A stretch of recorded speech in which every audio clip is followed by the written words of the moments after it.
దేవుని యొక్క స్వరాన్ని వినాలి, భగవంతుని యొక్క మాటలు వినిపించబడాలి.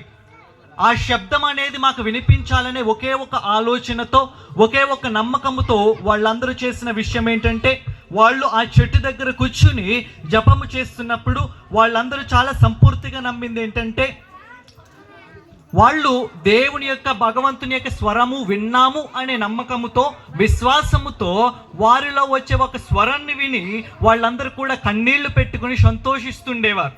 ఏ స్వరాన్ని వినంటే భగవంతుని యొక్క స్వరాన్ని, వాక్యము అనే శబ్దాన్ని. వీళ్ళందరూ కూడా ఇప్పుడు మన యొక్క బైబిల్ గ్రంథంలో ఆ వాక్యము ఏమైందంటే శరీరధారి అయ్యింది. ఆ వాక్యము శరీరాన్ని ధరించుకుని ఎందుకు ఈ యొక్క లోకానికి ప్రవేశించిందంటే, ఏ మానవుడైతే ఆది కాలం నుండి కూడా భగవంతుని యొక్క స్వరాన్ని వినాలనుకుంటున్నాడో, దేవుని యొక్క వాక్యాన్ని వినాలనుకుంటున్నాడో, ఆ మనుషుల దగ్గరకు వచ్చి తన యొక్క స్వరాన్ని వినిపించడానికి, ఇదిగో నేనే వాక్యమై ఉన్నానని తెలియచేయడానికి, ఈ లోకానికి ఈరోజు నాకు నీకు చూపించడానికి ఆ వాక్యమైన యేసుక్రీస్తు వారి శరీరధారిగా ఈ లోకానికి ప్రవేశించారు. దేవునికి మహిమ కలుగును గాక.